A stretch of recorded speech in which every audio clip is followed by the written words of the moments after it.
में क्यों आती हैं परेशानियाँ, आप भी जान लीजिए। आपने सुना होगा कि परेशानियाँ जीवन के लिए जरूरी है, ये बात सही है, पर इस पर विश्वास करना जरा कठिन है। हर इंसान सोचता है कि जब परेशानियाँ दुख लाती है तो वो आपके लिए कैसे बेहतर हो सकती है। अगर आप भी यही सोचते हैं तो ये कहानी आपके लिए है। एक आदमी परेशान होकर जंगल में गया और काफी देर वहाँ अकेला बैठा रहा। कुछ सोचकर भगवान से बोला, मैं हार चुका हूँ, मुझे कोई एक वजह बताइए कि मैं क्यों ना हंसता हूँ, मेरा सब कुछ खत्म हो चुका है। भगवान ने जवाब दिया, तुम जंगल में इतना घास और बांस के पेड़ को देखो।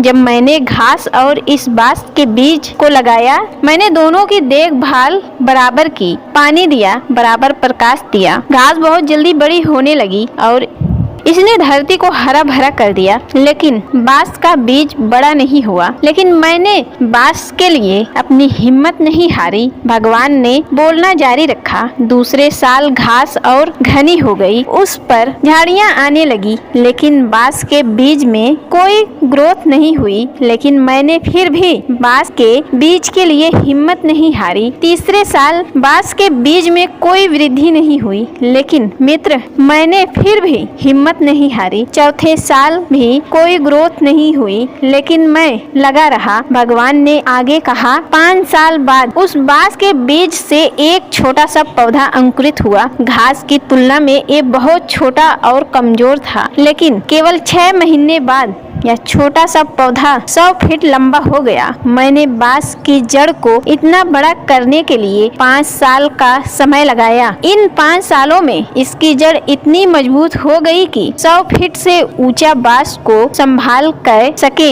जब भी जीवन में आपको संघर्ष करना पड़े तो समझ लीजिए कि आपकी जड़ें मजबूत हो रही है। संघर्ष व्यक्ति को मजबूत बनाता है, जिससे कि वो आने वाले समय के लिए बेहतर रूप से तैयार हो सके।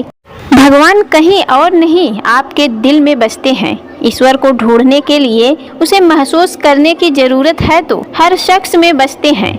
आप पर निर्भर करता है कि आप उन्हें देख पाते हैं या नहीं। 7 साल के बच्चे ने एक बार माँ से पूछा, माँ क्या हम भगवान से मिल सकते हैं? हाँ बेटा, जिस दिन तुम सच्चे मन से ईश्वर की खोज करोगे उस दिन वो तुमसे मिलने जरूर आएंगे। कहते हुए माँ ने उसके सिर पर प्यार से हाथ फेरा। बच्चे के दिमाग में यह बात बैठ गई। वह रोज इसी बारे में सोचने लगा।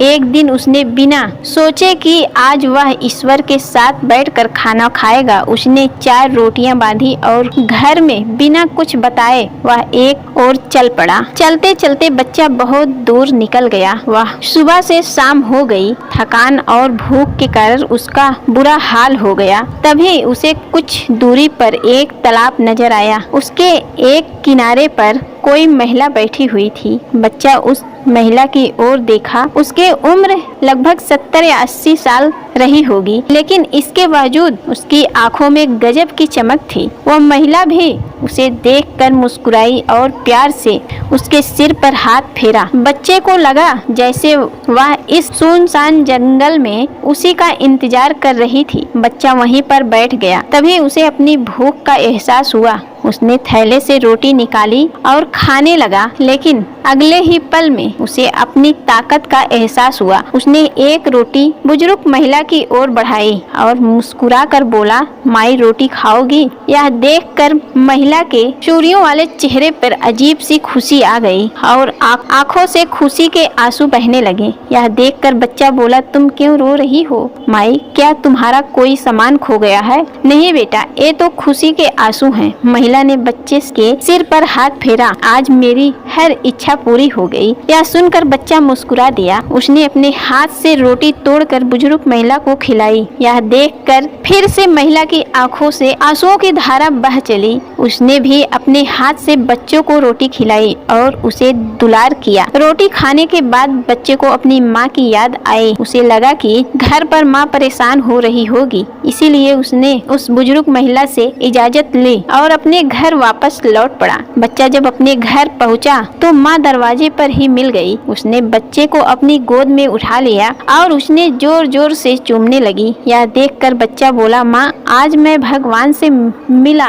मैंने उनके उनके साथ बैठकर रोटी खाई। मैं बहुत खुश हूँ। उधर वह बुजुर्ग महिला जब अपने घर पहुंची तो उनकी खुशी देखकर घर वाले हैरान रह गए। उनके पूछने पर वो बोली, मैं 2 दिन से तालाब के किनारे अकेली भूखी बैठी थी। मुझे विश्वास था कि भगवान आएंगे और मुझे अपने हाथों से खाना खिलाएंगे। आज सचमुच भगवान ने मुझे दर्शन दिए और अपने हाथों से रोटी खिलाई। इस कहानी में उस बच्चे और बुजुर्ग महिला दोनों के ईश्वर की तलाश थी। ईश्वर कहीं नहीं था, उनके दिलों में था। इसीलिए उन्होंने उसका रूप किसी दूसरे व्यक्ति में खोज लिया तो स्वयं ईश्वर की तलाश में निकला था। ईश्वर किसी मंदिर में नहीं बल्कि अपने दिल में रहता है। ईश्वर को ढूंढने के लिए उसे महसूस करने की जरूरत है। वो हर शख्स में बसता है। ये आप पर निर्भर करता है कि आप उसे देख पाते हैं या नहीं।